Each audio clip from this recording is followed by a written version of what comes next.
네, 여러분 안녕하십니까? 오늘은 대학별 정성평가 주요 기준 그리고 비교과 정도에 따른 수시 대학 지원, 대학 선택 전략을 여러분과 이야기를 해보겠습니다. 저는 종로학원 대입전형연구소 이송희 소장입니다. 대학에서 입학사정관, 책임 입학사정관 그리고 입학사정관 실장을 했던 경험을 토대로 해서 여러분과 도움이 되는 이야기들 좀 해보도록 하겠습니다. 자, 화면을 보면서 그러면 제가 말씀을 드리겠습니다. 대학별로 정성평가 주요 기준이 어떤 것이 있던가 하는 건데요. 물론 이제 일반적으로 뭐 이렇게 정해진 틀이 있는 것은 아니지만 일반적으로 보면은 크게 학업 역량, 전공 적합성, 발전 가능성, 인성 이렇게 네 가지로 대부분 나눕니다. 물론 이제 이게 반드시 정해진 건 아니죠. 그래서 예를 들면 서울대는 학업 역량이다, 전공 적합성이다 이런 표현을 쓰지를 않고요. 학업 능력이라고 이야기를 하죠. 그리고 또 학업 태도라고 이야기를 하고 학업 외 소양이라고 이야기를 합니다. 물론 이제 학업 능력 그러면은 거기에 뭐 발전 가능성도 들어갈 수도 있고 전공 적합성도 들어갈 수 있는데 그 내용은 뭐냐면은 교과 성취도도 보고 세특 보고요, 상을 보고 창치 활동 보고 자기소개서 추천서를 보겠다 그런 거죠. 그 다음에 발전 가능성은 학업 태도라고 또 다른 이름을 붙였는데요. 자기주도성이니 지적 호기심이니 열정이니 적극성이니 진취성이니 이런 것들이 있어요. 그리고 서울대는 특이하게 인성이라는 표현을 쓰지를 않고 학업 외 소양이라는 표현을 쓰죠. 다른 대학 같으면 거기에 리더십이라는 게 발전 가능성이나 이쪽으로 되게 많이 들어가는데 서울대는 특이하게 리더십이 학업 외 소양으로 해서 공동체 의식과 책임감 그리고 기여 가능성 이렇게 연결을 시켰습니다. 그래서 이제 학업 외 소양 이렇게 하는데요. 물론 뭐 이제 또 연세대학은 학업 역량이다, 전공 적합성이다, 발전 가능성이다, 인성이다 그런 표현을 쓰고요. 고려대도 4개 틀이 비슷합니다. 이화여대도 물론 학업 역량과 학교 활동의 우수성 그리고 발전 가능성 그리고 인성 부분이 있는데 인성 부분은 면접에서 확인을 하는 거고요. 서강대는 또 그렇게 표현을 했네요. 학업 역량이라는 게 있고 성장 가능성, 그러니까 아카데믹 쪽에서 성장 가능성, 그 다음에 제너럴 쪽에서 성장 가능성 그리고 인성 이렇게 4가지를 했고요.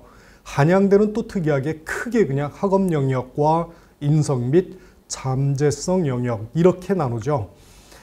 물론 이렇게 이제 크게 4가지로 나누고 뭐 시립대는 또 학업 역량과 잠재 역량과 사회 역량 이렇게 나누기도 하고요. 이렇게 크게 4가지를 나눴는데 이걸 제가 단순히 좀 다시 정리를 해본다면 크게 보면 학업 역량, 전공 적합성, 발전 가능성, 인성 이 3가지를 하나로 크게 묶어본다면 이거 몽땅 다를 학업 역량으로 이야기를 해도 될 것 같아요. 네, 쉽게 이야기하면 공부 잘하니 하는 거죠. 지금 뭐 이야기를 하고 있냐면 대학에서 정성평가를 하는데 뭘 기준으로 학생을 뽑느냐라는 거예요. 그래서 가장 크게 보는 게 역시 공부 잘하니 라는 것, 학업 역량 또는 학업 능력을 본다. 그리고 또 하나 인성 부분을 보겠다는 거죠. 그러니까 크게 보면 2가지입니다. 학업 역량, 학업 능력 또는 학업 역량이죠. 그리고 또 하나가 인성.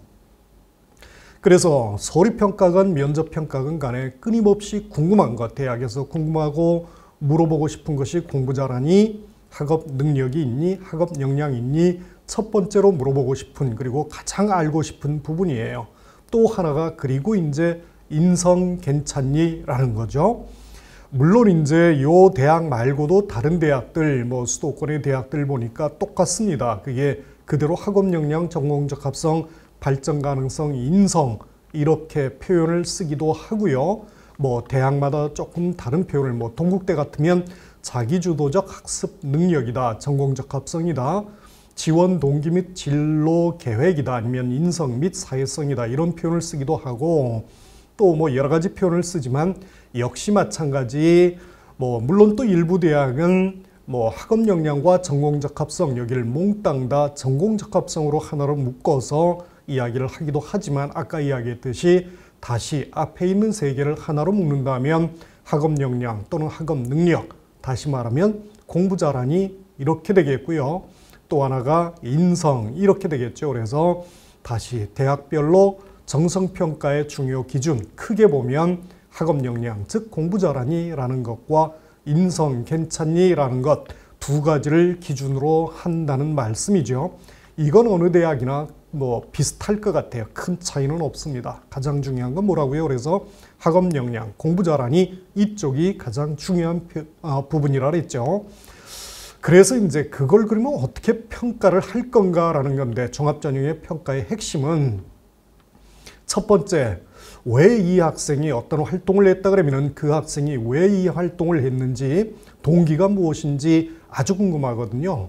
물론 이게 때로는 뭐 궁금하지 않고 선생님이 주어진 아니면은 뭐 과제로 주어졌거나 수행평가로 주어졌기 때문에 학생이 탐구를 할 수도 있고 아니면 연구를 할 수도 있었어요. 그런데 뭐 경우에 따라서는 또 학생이 스스로 찾아서 할 수 있는 자율활동 이쪽에서는 왜 학생은 이쪽을 궁금해했던가라는 것, 어디에 관심이 있었는지, 왜 궁금했는지 아주 궁금한 부분이죠. 그래서 처음에 이제 첫 번째로 왜 했을까 이걸 그런 거고요. 어떤 동기와 어떤 의지를 가지고 이 활동을 했었나라는 거고, 네, 그러면 이제 두 번째로 그렇구나.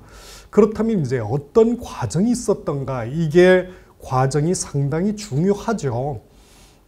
문제 해결, 그러니까 궁금한 것을 어떻게 해결을 해갔던가라는 건데 그 궁금한 것을 이게 학업 역량, 공부 잘하니 쪽으로 연결이 된다면 얼마나 넓고 깊게 공부해 봤니? 이 문제와 같이 연결이 됩니다. 그래서 이 과정이라는 것, 문제 해결 과정이라는 것, 얼마나 넓고 깊게 공부했나, 즉 얼마나 공부를 해봤니, 학업 능력이 있니? 라는 것과 아주 관련이 깊습니다. 그래서 이 부분이 상당히 중요한 부분이죠. 그리고 또 하나 이제 그래서 어떤 결과가 있었는데 라는 거죠. 상당히 많은 학생들이 사실 동기는 뭐 이렇게 뭐 표현이 돼 있는 경우도 있고 아니면 아예 동기가 표현이 돼 있지 않는 경우도 있는데요.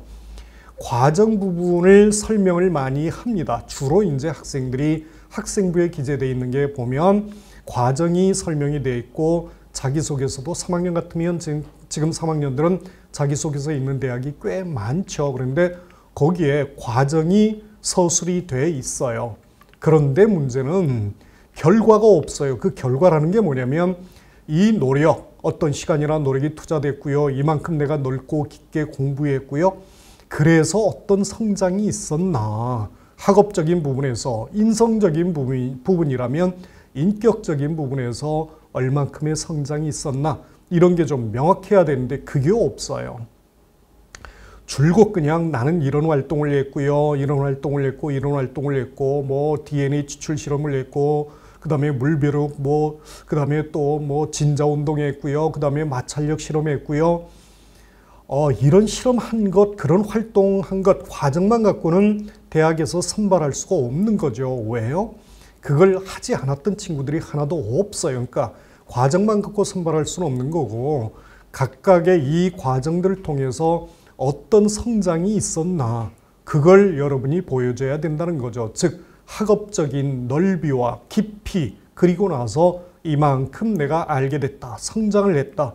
이런 것들이 꼭 보여줘야 됩니다. 그래서 자, 여러분하고 지금 제가 이야기하고 있는 가장 중요한 표현 대학에서 어떻게 평가를 하는가라는 건데 동기, 과정, 결과 세 개 절대로 잊어먹지 않으면 좋겠습니다.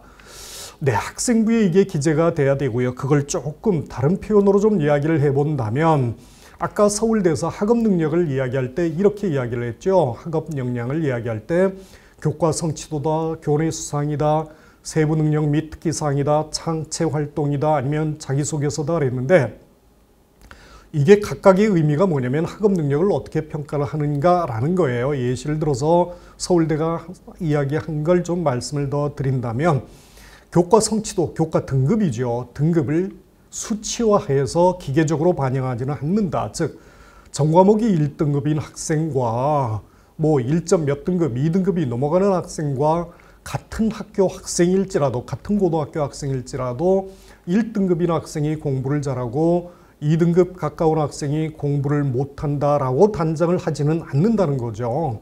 그게 뭐냐면 수강자 300명인 과목에서 1등급과 수강자 20명인 과목에서 3등급을 단순 비교를 하지는 않는다는 의미죠. 교내 수상 보겠습니다. 그런데 상은 수상의 의미를 판단하게 했습니다. 물론 뭐 여러 개 있다면은 뭐 이렇게 공부 잘한다는 걸 또 자랑할 수도 있겠지만 한 학기에 하나밖에 안 되니까 이 학생이 받은 의미를, 상의 의미를 판단하겠다라는 거고, 그 다음에 세 번째가 세특이에요. 사실 세특이 이제 예를 들면 뭐 실험 수업에서 실험 설계 능력이나 문제 해결 능력 등의 우수성이 드러난 경우는 좋겠습니다. 그랬는데 그 말이 제가 다시 요걸 좀 표현을 바꿔본다면 얼마나 넓고 깊게 공부했나라는 걸 여기에서 보여줄 수 있어야 되고, 아까 동기과정 결과에서 이야기했던 그 과정, 그 부분과 더불어서 만약에 여기에 결과가 없다면 여기에서 결과를 충분히 좀 보여줄 수 있는 뭔가가 있어야 된다는 거죠. 마찬가지 창체 활동입니다. 학업 관련 우수성이 드러나면 평가 대상이 될 수 있다라고 이야기를 서울대가 했네요. 그런데 학생의 개인적인 특성과 학업의 소양 그리고 그런 부분에서 우수성을 판단하겠습니다 그랬는데, 역시 여기도 마찬가지입니다. 물론 뭐 인격 성장도 드러낼 수 있겠지만 이 부분에서 학업 역량을 드러낼 수 있다. 학업 능력. 그래서 어떤 탐구를 했고요. 거기 왜 했고 어떤 과정을 거쳐서 그래서 어떤 성장이 있었나 여기에서 보여줄 수 있다면 좋겠다는 거고요.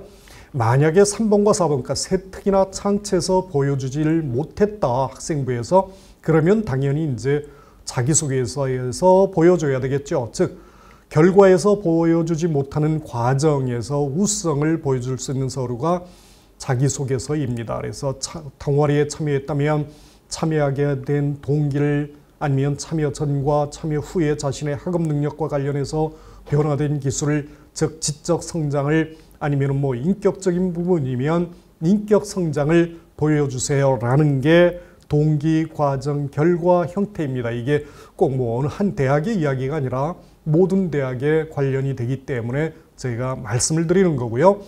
자, 그러면 이제 비교과 정도에 따른 수시 대학 선택 전략을 어떻게 할 거냐라는 건데, 잠깐 몇 가지 비교과 사례를 좀 보겠습니다. 자, 교과 등급 상당히 우수한 학생인데, 그런데 이제 이렇게 돼 있어요. 그러니까 세특에서 이렇게 돼 있죠. 수학에서는 수학이라서 거듭 제곱근의 성질을 이용해서 식을 간단히 하고, 지수가 실수일 때 지수 법칙을 이용하여 식을 간단히 했습니다. 아, 그래요? 또 한 좌표 평면에서 사인 함수와 코사인 함수의 그래프를 그릴 줄 알며 두 곡선의 위치관계 그리고 교점 등에 대해 여러 내용을 탐구하고 이해를 했습니다. 수열의 합을 시그마 기호를 이용해서 나타낼 줄 알며 시그마의 성질을 이용해 시그마가 있는 식의 값을 정확하게 계산을 했습니다. 또 하나가 지수함수와 생장곡선이라는 주제로 발표를 했고요. 생명과학 분야에도 지수함수 등 수학적 요소를 통해 접근을 할 수 있다는 점에 흥미를 가지게 되었습니다. 네, 다 좋은 이야기인데 처음에 뭐라 그랬냐면 공부를 잘하니 학업 능력, 학업 역량이 어느 정도 될까 궁금한 것을 얼만큼 깊고 넓게 파고 들어갔고, 그래서 얼만큼의 지적 성장이 있었나 이런 것들을 보고 싶은데, 아주 객관적으로 냉정하게 평가자 쪽 입장에서 말씀을 드린다면 이 학생은 전체 학교에서 보면은 교과 성적으로 보면 상당히 우수한 학생이고 뭐 성적이 좋죠. 교과 성적은 좋은 학생인데, 그런데 비교과를 보니까 글쎄 정말 공부를 열심히 했나? 깊게 했나? 그런 쪽에서는 상당히 의심이 가는 이야기죠. 당연히 뭐 알아야 될 정도이죠. 그러니까 뭐 탐구 내용을 이해를 했어야 됐고요. 그 다음에 식의 값을 정확하게 계산을 했어야 됐고, 지수함수 생장곡선 관심을 가질 수 있죠. 그런데 흥미를 갖고 관심을 가졌다면 그러면 그 다음에는 뭘 했나 되게 궁금한 부분이에요. 그래서 여기에서 관심 갖고 흥미 갖고 끝났나? 그래요?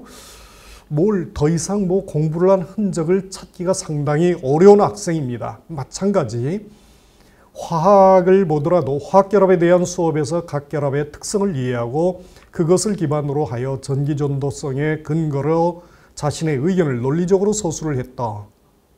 또 각 원자의 산화수 계산 원리를 이용하여 산화수 계산과 산화수법을 이용한 반응식의 완성법을 발표했다.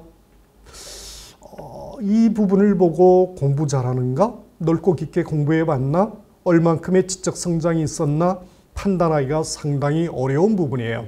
그러니까 자기주도적으로 열정을 가지고 얼마나 넓고 깊게 공부를 해봤던가 라는 부분에서는 도무지 궁금한 부분이 거의 없습니다. 무슨 얘기냐면 비교과를 보고 뭐 이것만 있다면 비교과를 보고 별로 불러서 물어보고 싶은 생각이 없어요. 불러서 물어보고 싶은 생각이 없다 그러면 1단계 불합격이죠. 그런데 또 다른 경우를 한번 볼까요? 네, 생명과학에서 이런 친구가 있었어요. 관심이 많은 줄기세포에 대해서 정리 발표를 했고요. 부신피질과 관련된 쿠싱 증후군의 중요 증상과 원인에 대해서 자료를 체계적으로 정리하고요. 부신피질 호르몬 분비의 과다로 인한 증상과 결핍으로 인한 증상을 상호 비교해서 발표했다. 뭐 교과서에 나와 있지 않는 뭐 쿠싱 증후군 증상에 대해서 이야기를 했는데 그래? 이걸 위해서 어느 깊이까지 들어가 봤으며 어떤 과정을 거쳐서 어디까지 성장을 했나? 뭐 물론 이제 그 위에 설명이 조금 더 있긴 합니다만 이런 표현들이 있다면 그래도 불러서 한번 물어보고 싶은 그런 거겠죠. 그 다음에 화학도 마찬가지 복잡한 분자, 생명분자 설명을 위해 양쪽성 물질, 산염기일, 루이스 정의 등 화학 개념을 확장시켜서 설명하고 분자 모형 프로그램을 활용해서 이들 구조를 구현하여 작용기와 화학적 특징을 설명을 했다. 그래요? 아까 처음에 보았던 친구들과 비교하면 뭔가 비슷하지만 조금 다른 게 있어요. 너무 당연히 고등학교 학생이라면 뭐 화학을 공부했다면 생명을 공부했다면 당연히 이해하고 알아야 될 부분인지 아니면 궁금한 부분이 있어서 파고 들어가 봤고 넓고 깊게 공부했고 그래서 조금 더 성장한 부분이 있는지 이런 것들을 학생부에서 평가자는 찾고 그걸 또 학생이 얼만큼 성장했나를 알아보기 위한 것들이죠. 그래서 이런 부분이 있다면 학생이 조금 교과 성적이 좀 더 낮더라도 불러서 한번 확인을 해볼 필요가 있겠다. 얼마만큼 넓고 깊게 공부를 했는지 확인을 해야 되겠다. 이런 걸 판단을 한다는 거죠. 그렇다면 1단계 합격이 될 거고요. 그리고 이제 불러서 물어봤더니 정말로 공부를 넓고 깊게 했고 여기에 학생부에 기재된 이상으로 깊이 있게까지 공부를 한 학생이다 라고 한다면 물론 최종 합격이 될 거고 불러서 물어봤더니 아니구나 그렇지는 않다 그러면 이제 2단계 불합격이 되고 그렇겠죠. 면접에서. 자, 그래서 이제 이걸 다시 한번 정리를 한다면 특히 상위권 대학의 합격 조건입니다. 평가자는 당연히 공부 잘하니 즉 학업 능력 또는 학업 역량을 가장 궁금해한다 그랬죠. 그래서 첫 번째 조건은 대학에 합격하기 위한 첫 번째 조건은 넓고 깊게 공부한 경험이 있어야 된다라는 거죠. 어떤 분야나 주제에 대해서 왜 궁금해했고 동기라고 이야기하죠. 그 궁금한 부분을 어느 정도 깊이까지 탐구해 봤으며 넓고 깊게 어디까지 가봤으며 과정이죠. 그래서 무엇을 알게 되었는지 어떤 지적 성장이 있었는지 결과죠. 지적 성장이죠. 인격적인 부분이라면 물론 뭐 인성 부분도 성장이 있을 수 있겠죠. 이렇게 깊고 넓고 깊게 공부한 흔적이 다양하다면 교과 성적이 조금 낮더라도 상위권 대학의 합격 가능성은 아주 높다고 생각을 합니다. 자, 그래서 이제 학업 역량을 드러내기 위해서 고3은 넓고 깊게 공부한 경험이 있는데 학생부에 결과만 있다. 그러면은 자기소개서에서 설명이 가능하다는 거죠. 그런데 1, 2학년은 2학년부터는 이게 좀 달라졌죠. 그래서 넓고 깊게 공부한 경험이 있다. 그래도 달리 표현할 수 있는 게 없어요. 오로지 학생부에만 기재가 돼야 되고 그래서 참고로 혹시 여기 1, 2학년도 본다면 학생부의 1, 2학년은 동기 과정 결과가 명확하게 기재가 돼 있어야지 평가자 입장에서는 판단하기가 빠를 겁니다. 그래서 3학년이야 뭐 자기소개서라는 도구가 하나 더 있지만, 평가 도구가 하나 더 있지만 1, 2학년은 그런 게 없으니까 학생부 관리를 1, 2학년은 잘 해야 되겠죠. 그래서 만약에 여러분이 이제 요거 혼자 하기가 좀 어렵다 그러면은 종로학원, 저희 종로학원에서 수시 대비해서 또는 자소서 대비해서 컨설팅을 이렇게 하고 있는데 전문가의 도움을 받는 것도 현명한 방법이라고 생각을 합니다.